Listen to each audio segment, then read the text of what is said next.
Graça e paz, meus irmãos. Tome a sua Bíblia ou acesse a sua Bíblia e vamos iniciar o nosso momento de devocional.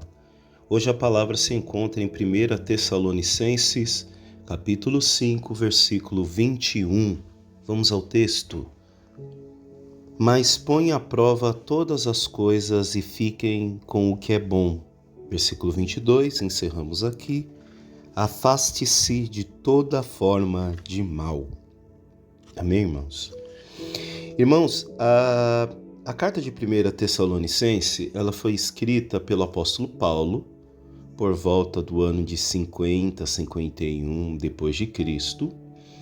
Essa é uma carta que possivelmente ela foi uma das primeiras cartas do Novo Testamento. E Paulo escreve essa carta para a igreja de Tessalônica. Tessalônica é uma cidade da Macedônia, hoje atualmente a Grécia, está no território onde está localizada a Grécia, que havia recebido este evangelho quando Paulo pregou em Tessalônica, e nós vemos isso no capítulo 17 de Atos dos Apóstolos, que aliás, a partir do versículo 15, nós vemos Paulo em Atenas e seu discurso no Areópago. E é muito interessante porque ali ele se depara com intelectuais, filósofos da época, e nós vemos Paulo no versículo 24 falando de um Deus. Esse Deus que no versículo 23 ele apresenta como o Deus desconhecido. E é muito bonito porque o versículo 24, Paulo ali apresentando quem era Jesus Cristo, ele diz: o Deus que fez o mundo e tudo que nele há, sendo Senhor do céu e da terra, não habita em templos feitos por mãos de homens. Muito lindo, né? Olha o versículo 28 que ele diz, versículo 28 do capítulo 17 de Atos: porque nele vivemos e nos movemos e existimos, como também alguns de vossos poetas disseram, pois somos também sua geração. Paulo, com a sua elegância,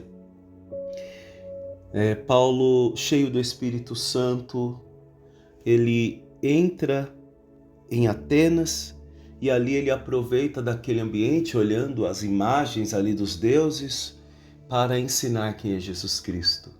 Nós precisamos aprender muito com as Sagradas Escrituras, até mesmo sobre tolerância, sabe, meus irmãos? Os cristãos de Tessalonicense, eles estavam enfrentando muitas perseguições e desafios também para se manterem fiéis a Cristo em meio a culturas pagãs. Então, o centro do capítulo 5 de 1 Tessalonicenses, ele fala sobre vigilância espiritual e uma vida em comunhão e santidade. Em cima da proposta de uma vigilância espiritual, Paulo dá várias instruções, incluindo exortações. E é sobre esse versículo que nós vamos falar. O versículo onde ele diz que para testar todas as coisas e reter o que é bom e afastar-se do mal. Uma vez que isso era crucial, porque falsos ensinamentos e práticas erradas estavam se infiltrando na igreja. Da mesma forma, o que está acontecendo hoje com a igreja do Brasil. Hoje, quando nós nos deparamos com alguns movimentos tidos como neopentecostais ou até mesmo pentecostais, por conta da falta de entendimento, falta de uma boa fundamentação bíblica, falta de uma boa exegese, hermenêutica, falta de um bom tempo, de se debruçar do texto. Muitas heresias estão se levantando e muitas falsas doutrinas se levantam e isso levando as pessoas a se perderem. Então a preocupação que Paulo estava tendo com a igreja de Tessalônica é a mesma preocupação que hoje nós temos.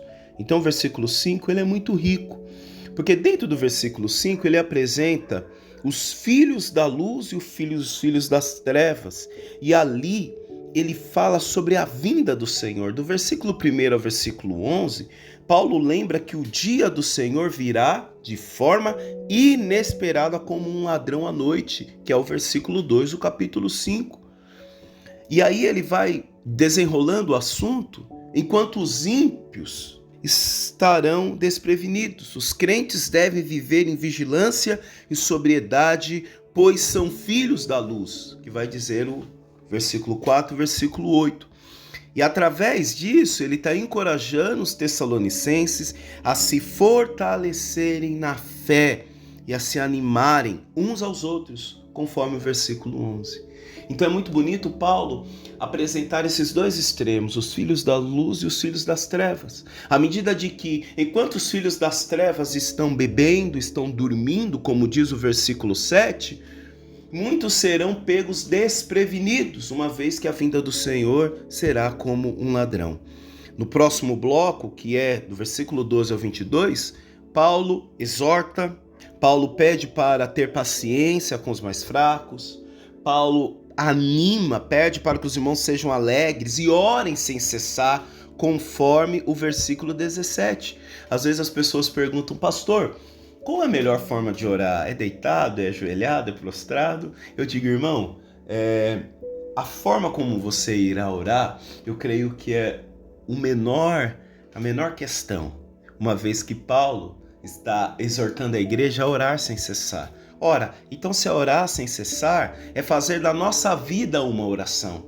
É a todo momento estar nutrindo, estar mantendo esse relacionamento com Deus. Uma vez que não é todo momento que nós podemos estar de joelhos, uma vez que não é todo momento que nós podemos estar, digo isso, abrindo aspas, com a cara no pó, mas nós podemos a todo momento estar com o nosso coração em oração a Deus. É o versículo 17, um versículo pequenino, e aí nós entramos no versículo 20, que é o tema deste devocional.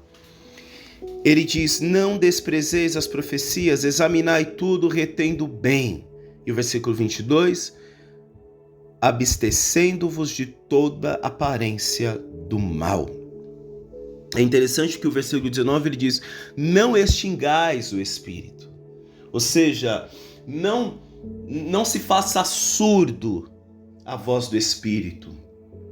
E ele diz, não desprezeis as profecias. Mas por que ele diz, não desprezeis as profecias? Porque estava se levantando falsos ensinamentos. Estavam se levantando falsas doutrinas que estavam levando o povo a se perder. E aí, o que ele diz? Não despreze, mas examine a tudo.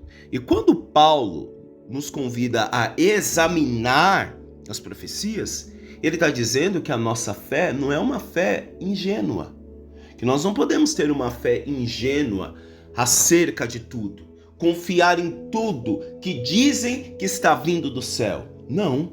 A profecia, meus irmãos, ela também tem que estar ligada às Sagradas Escrituras.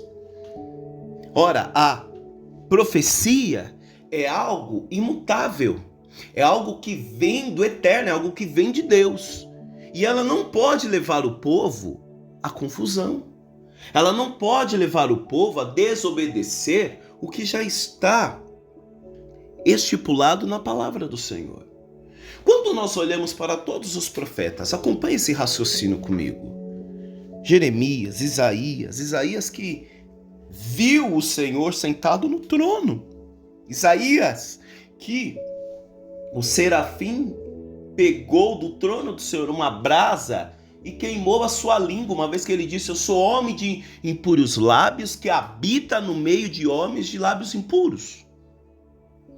Jeremias, quando nós olhamos para Samuel, que ungiu o rei Davi, quando nós olhamos para Elias, Eliseu, quanta manifestação de Deus, o desafio aos sacerdotes de Baal, a multiplicação do azeite daquela viúva, tantas manifestações. Porém, Jesus diz que João Batista é o maior, sendo que João Batista não fez milagre algum, sendo que João Batista não expulsou nenhum demônio, João Batista não teve nenhuma manifestação, vamos dizer assim, transcendente, poderosa, Mas João Batista foi aquele que preparou os caminhos do Senhor. Então, profecia, meu irmão, é quando você traz uma palavra do céu para aquele povo. Porque era isso que os profetas faziam. Profeta não era só aquele que denunciava pecado.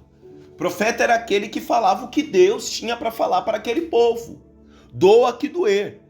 Mesmo que fosse uma palavra de repreensão, ou até mesmo uma palavra convidando Israel a voltar, esse era o profeta, porque ele iniciava dizendo: assim diz o Senhor, à medida de que, se o Senhor não fala, o profeta também não fala. Mas era uma profecia que vinha da parte do Senhor. Era uma profecia que nos convidava a nos voltar a Deus, a uma vida nova com o Senhor. Então aqui o que Paulo está dizendo, ele está dizendo: olha, não desprezeis as profecias, mas examinai à luz as Escrituras e fique com o que é bom. Fique com o que é bom. É o que diz. Examinai. Quando nós olhamos para o livro de 1 a João, capítulo 4, versículo 1, diz assim, 1 João, capítulo 4, versículo 1: Amados, não creais a todo espírito, mas provai se os espíritos são de Deus, porque já muitos falsos profetas se têm levantado no mundo. Ó, versículo 2: Nisso conhecereis o Espírito de Deus. Todo espírito que confessa que Jesus Cristo veio em carne é de Deus. Ora, meu irmão, aqui João está dizendo para nós não confiarmos, não acreditarmos em tudo que nos é entregue, que dizem que está vindo da parte de Deus, mas pelo contrário, ele está dizendo: provai os espíritos. E hoje, meus irmãos, quantas heresias, quantas aberrações estão acontecendo em nossos cultos por falta de conhecimento. E ele diz, versículo 2: Nisso conhecereis o Espírito de Deus. Todo espírito que confessa que Jesus Cristo veio em carne de Deus. Ou seja, a mensagem que não aponta para a cruz, a mensagem que não aponta para o sacrifício da cruz, a mensagem que não aponta que nós precisamos nos converter, mudar de vida, são mensagens que precisam ser examinadas, são mensagens que precisam ser avaliadas e passar não pelo nosso crivo, porque o nosso crivo é enganoso. O nosso coração é tendencioso a querer ouvir determinadas profecias que vão massagear o nosso ego, mas passar pelo crivo da palavra. Peraí, o irmão falou determinada coisa da parte do Senhor. Eu vou examinar conforme as Escrituras. Eu vou ouvir o que o Espírito Santo tem a dizer, porque o Espírito Santo de Deus, ele testifica, viu, meu irmão?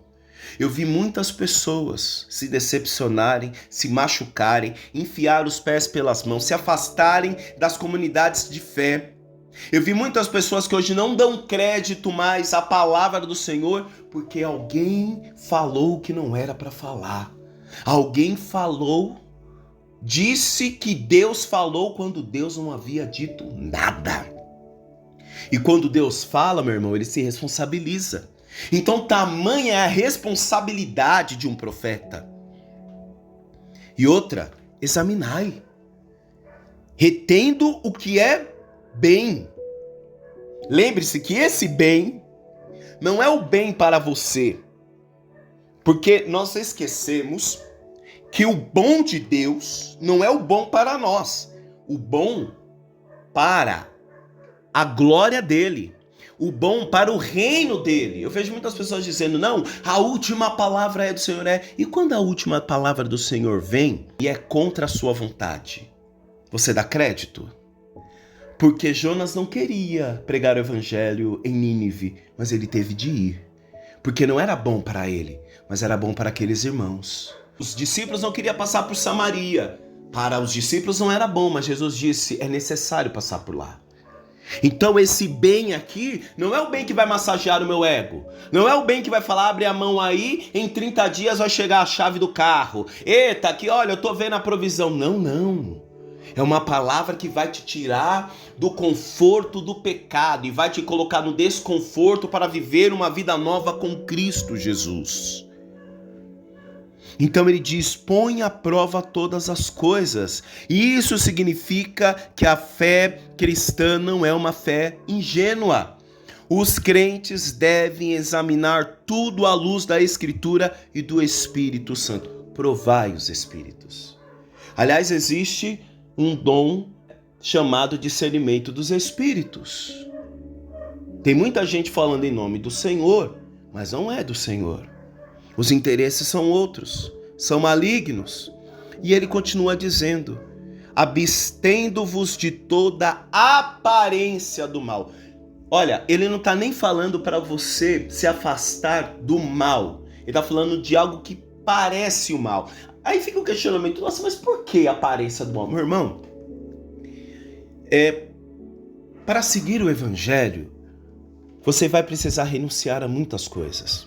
Você vai precisar abrir mão de coisas em que você olha, vê que não tem mal algum, mas para que um pequenino, para que alguém que agora está caminhando na fé não venha cair, não venha se decepcionar, não venha ter uma visão errada do Evangelho, você assume não fazer. Isso que a palavra diz: suportar o mais fraco.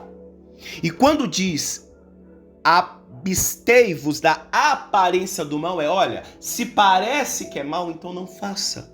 Não cometa, para que você não leve o outro a pecar. Ele está falando para uma igreja que estava em formação, uma igreja que estava sendo bombardeada de falsas doutrinas, uma igreja que não estava, que precisava ser chamada à vigilância, uma vez que a vinda do Senhor estava próxima.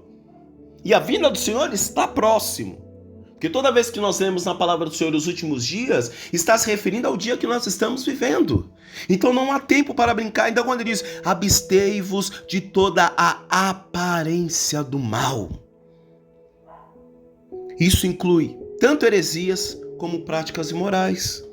Pois o mal pode se manifestar de várias formas. Várias formas.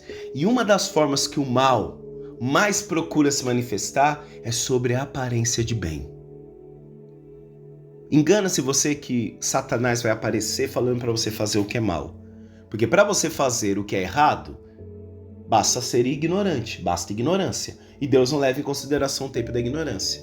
Ora, pastor, então agora eu não entendi, vou te explicar. Então o que Satanás vai fazer? Ele vai tentar passar para você o mal com aparência de bem. Nossa, pastor, não entendi. Vou te explicar. Mateus capítulo 4 vai dizer que o Espírito Santo de Deus conduz Jesus para o deserto, a fim de ser tentado pelo diabo. E hoje, talvez para a igreja desse século, se nós fôssemos levados, mesmo que pelo Espírito Santo, ao deserto para ser provado, muitos iriam dizer: não foi o Espírito Santo que me conduziu, não, foi Satanás. E eu já expliquei para os irmãos que, teologicamente, quando aparece 40 dias na Bíblia, nós não temos certeza que foi exatamente 40 dias cravado. Não temos certeza.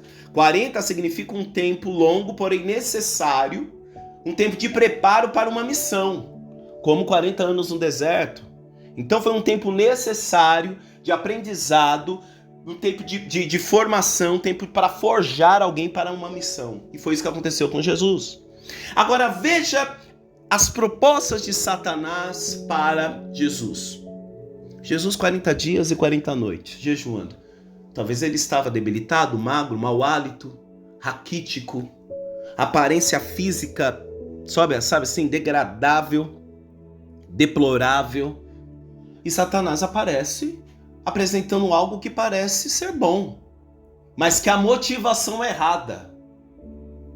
Satanás apresenta algo que parece bom, mas com o propósito errado. Porque Cristo não veio para fazer exibicionismo do seu poder. Jesus veio para cumprir um propósito. Jesus disse: eu vim para fazer a vontade do meu Pai. Veja que não há transformação de pedras em pães, mas há transformação da água em vinho, porque estava dentro do propósito. Jesus não nos chamou para dar prova de quem nós somos nele. E Satanás fala: se tu és o Filho de Deus, meio que ele está dizendo: não, se você é Filho de Deus, você não pode estar assim nessa situação. Faz uma coisa, Jesus, usa do teu poder, usa daquilo, da sua essência. Não tem problema nenhum. Você tem poder, Jesus. Usa das coisas do Senhor para o seu bem próprio. Ora, Jesus estava com fome, não era? Quem vê diz, não tem problema nenhum. Não tem problema sim, porque esse não é o propósito. Depois ele diz, se lança aqui do pináculo do templo, né? E ali ele fala o Salmo 91, porque está escrito que aos teus anjos ele dará ordem para segurar, né? Te amparar nas mãos, para que pedra alguma tu venhas tropeçar. Aí ele está falando um texto bíblico, Salmo 91. E aí Jesus não tentará o Senhor teu Deus. Ou seja, a todo momento Satanás tenta apresentar o mal sobre a aparência de bem. Foi assim com a serpente. Coma do fruto, porque vós será como Deus. Satanás sempre apresentando para você não a sua realidade. Satanás sempre colocando para você que a sua real condição é a condição errada. Você tem que ser. E nessa ânsia de nós queremos ser, nós estamos esquecendo que nós já somos em Cristo Jesus. Toma posse das ferramentas que Deus já te deu, meu irmão, minha irmã. Toma posse daquilo que Deus já tem colocado sobre a tua vida. Por isso, afastai-vos de toda aparência do mal. Aparência do mal. Então, meus irmãos, essa palavra é uma palavra que precisa ser exercitada no nosso dia a dia. Primeiro ponto que nós podemos, através dessa palavra, discernir antes de aceitar. Nós precisamos discernir, meus irmãos. Nós temos a palavra do Senhor. A palavra do Senhor é o que norteia o crente. Paulo mesmo disse, se vier um anjo anunciando o evangelho diferente desse que eu anunciei, seja considerado anátema, excomunhão, tira ele da igreja, é heresia, é doutrina de demônios, é mentira. Então a necessidade de nós discernirmos antes de aceitar. Nem tudo que ouvimos ou vemos é verdade ou edificante. Vinícius, mas tem muitas pessoas seguindo ele. Vinícius, mas o Instagram dele tem um monte de seguidores. Vinícius, mas ele tem muitos views no YouTube. Meu irmão, e quem disse que fama é relevância? Aliás, Jesus vai dizer a palavra que a multidão perseguia Jesus. Mas por várias vezes você vê Jesus dizendo, vamos às vizinhanças, às circunvizinhanças, vamos para as regiões, montanhosas. Jesus sempre rejeitando essa fama. Então nem tudo que nós ouvimos e vemos é verdade. Ou vai nos trazer algo que nos edifica, meus irmãos. Mesmo que esteja dentro dos nossos cultos. Mesmo que venha com vírgula em nome de Jesus. Mesmo que o cabeçalho, antes da pessoa falar, é assim diz o Senhor. Não. Essa não é a condição de verdade. Paulo está falando, examinai. Precisamos testar as coisas à luz da palavra de Deus. Provérbios capítulo 14, versículo 15. O inexperiente acredita em qualquer coisa, mas o homem prudente vê bem onde pisa. Óbvio, aquele que não tem experiência... Meu irmão, lembra quando nós começamos a caminhar na fé? A gente fazia de tudo, subia a monte, descia a monte, tem vigília, vamos lá, tem propósito, vamos lá, eita, vai ter culto, vamos também, vai ter tarde de louvor, vamos também, porque a gente é inexperiente, a gente é como aquela criança, sabe assim? Aquela criança afoita que quer fazer de tudo, quer provar de tudo. Depois, conforme nós vamos caminhando, nós vamos vendo que não é bem assim. Nós vamos equilibrando, nós vamos ficando mais brando, mais racionais, nós vamos apagando os fogos estranhos que vão se levantando na nossa vida. E aí não é que cresce em nós a frieza, não, mas nos cresce o temor. Nós começamos a ver que as coisas de Deus não é brincadeira, que as coisas de Deus não é para um show, para me satisfazer, para encher os meus olhos, não, é muito sério. Por isso que ele diz, o inexperiente acredita em qualquer coisa. E Paulo, em determinado momento, agora eu não me lembro para qual igreja ele diz isso, ele diz para nós não sermos como os gentios que são levados por qualquer vento de doutrina. Qualquer coisa que fala, a pessoa acredita. Qualquer coisa que a pessoa fala, a pessoa... porque... Não é assim não, meu irmão. Mas o homem prudente vê bem onde pisa. Analisa. Porque depois que o passo foi dado, meu irmão, depois que você caiu no buraco, aí é mais difícil de tirar de lá. Amém? Segundo ponto, escolher e permanecer no que é bom. E Deus viu que era bom. Essa palavra bom aqui deriva do belo. Tudo que é de Deus é eterno, é belo. Tudo que Deus faz traz o caráter dele impresso. As coisas de Deus não acarretam confusão no meio dos irmãos, tá? As coisas que vêm do céu, elas têm um propósito de glorificar o Senhor. Não é para massagear o nosso ego. Não é sobre uma palavra triunfalista. Não é sobre uma palavra de vingança. É sobre uma palavra que vai desagravar os ouvidos. Uma palavra que vai vencer a surdez. Que vai quebrar a dureza do nosso coração. Uma palavra que vai nos convidar a ter sede, a mudar de vida.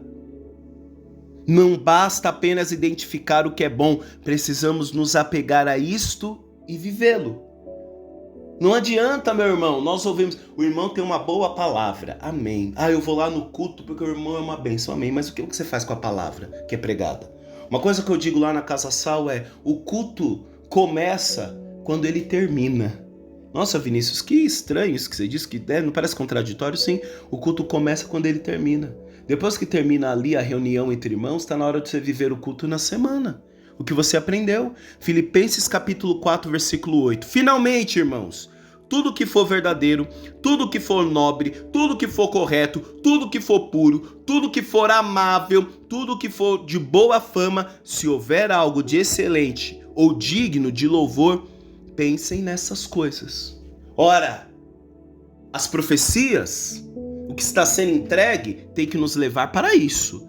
Para o que é verdadeiro, para o que é nobre, para o que é correto, para o que é puro, para o que é amável. Aqui está o crivo. Aqui está o crivo. E outra, não basta só ser espectador, consumidor de culto. É ouvir uma palavra, encarnar essa palavra, para que em mim ela venha dar frutos. E o terceiro e último ponto, rejeitar o mal em todas as formas. Tem um filme que eu acho fenomenal, ele é da década de 90, que é O Advogado do Diabo, que o diabo é interpretado, diga-se de passagem, muito bem pelo ator Al Pacino. E tem um momento que ele diz assim, você acha que eu sendo o diabo eu iria aparecer com rabos, com chifre? Aliás, isso é graças a um movimento, né, renascentista da arte, pintores. Tem um pintor que eu amo de paixão, gosto muito das obras dele, Rafael Sanzio, outro pintor muito bom, Caravaggio. Então esses pintores, eles, todos europeus, italianos, pintaram muitas coisas que eram transcendentes. Então eles, por exemplo, tem uma peça chamada de Dante Alighieri, que é a Divina Comédia, e lá se traz esse dado do inferno, de um diabo que fica com um garfo espetando. E através desse contexto artístico, os pintores começaram a prefigurar, a pintar Satanás com garfo, com chifre, com rabo. E aí Al Pacino disse, você acha que se eu fosse o diabo, né, eu iria aparecer com chifre, com rabo? Não, o diabo é aquele que vai aparecer para nós com a aparência da melhor pessoa do mundo, né? Com a aparência da pessoa mais branda. Mas não se esqueça, meus irmãos, se eu chegar para você e te dar um copo de 500 ml de água e falar, pode beber, são 500 ml de água, mas tem uma gota de veneno, você não vai querer tomar, por menor que seja a quantidade deste veneno. E o mal, meu irmão, por menor que seja a quantidade desse veneno, Paulo está dizendo, fuja! Porque o mal não foi feito para nós lutarmos, o mal foi feito para nós resistirmos. Ninguém é super crente. Ninguém, aliás, o texto de 1 Tessalonicenses, capítulo 5, tem um momento que Paulo cita as armaduras de Deus, lá de Efésios capítulo 6, que é o versículo 8. Mas nós que somos do dia, nós somos da luz, meu irmão. Nós somos da luz, nós não podemos compactuar com as trevas, nós somos da luz. Olha o que ele diz, sejamos sóbrios. Olha o que ele diz, vestindo-nos da couraça da fé, da caridade, e tendo por capacete a esperança da salvação. Aqui ele está usando a mesma alegoria que ele usou em Efésios capítulo 6. Então, meu irmão, nós precisamos, por menor que seja a aparência do mal, fugir dela. Você não é super crente. Não vem com essa conversa de, não, eu vou lá testar o mal. Deixa eu te falar uma coisa, o mal é infinitamente mais forte do que você. O mal se sujeita ao nome de Jesus, não é a você não, meu irmão. Eu vejo pessoas falando, eu chuto a cara do cão que eu tenho autoridade. Opa, nenhuma autoridade existe se não for no nome de Jesus. É no nome de Jesus que todos os joelhos se dobram. Os demônios se submetem ao nome de Jesus. Não fique se achando a última bolacha do pacote não, meu irmão. É por conta do sangue de Jesus que está sobre a nossa vida. Então, meu irmão, o mal não foi feito para você tentar ele. O mal não foi feito para você ficar medindo forças. O mal foi feito para você fugir, resistir, correr, foge. Tem aparência de mal? Não chega perto para ver se é mal de verdade, não. Foge, evita o percurso. Determinada rua, talvez tenha aquele boteco que você passa e que seus amigos vão ficar te chamando para beber. Muda a rota. Tá na hora da gente apagar determinados telefones do nosso WhatsApp. Tá na hora da gente, parar de seguir algumas páginas, alguns cantores, alguns influencers do nosso Instagram. Tem aparência de mal. Não chega perto para ver se é mal, não. Foge, meu irmão. Foge, porque pode ser tarde. O mal pode se apresentar de maneira sutil. Devemos estar atentos e nos afastar de tudo que nos afasta de Deus. Por isso ele diz, examinai. Examine. Tiago capítulo 4, versículo 7. Portanto, submetam-se a Deus. Resistam ao diabo e ele fugirá de vós. Uma vida submetida a Deus é uma vida que está entregue à vontade dele. E é o que ele diz, resista ao diabo e ele vai fugir de você. Agora, se o diabo achar comércio no nosso coração, se o diabo achar no nosso coração ocasião, legalidade, meu irmão, aí nós vamos ter um trabalho muito grande. Vamos orar? Pai Santo, Pai querido, graças te damos, Senhor, pela tua palavra, pela tua bondade. Sim, Deus, nós te pedimos que o teu Santo Espírito venha nos encaminhar, nos direcionar, Pai. Que, assim como diz Martim Lutero, sola a Escritura, sola a graça, sola Cristo, que nós possamos nos voltar à Tua Palavra, Senhor. Porque a Tua Palavra tem tudo que nós necessitamos. Que o Teu Espírito, Senhor Deus, encontre liberdade em nossos corações. Que, Senhor Deus, que a cada dia nós venhamos fugir da aparência do mal. Que a cada dia, Senhor, possamos nutrir, investir num relacionamento verdadeiro contigo, Pai. É o que nós te pedimos, em nome de Jesus. Amém. Um forte abraço, Deus abençoe e até amanhã, meu irmão. Tchau, tchau. Fique com Deus.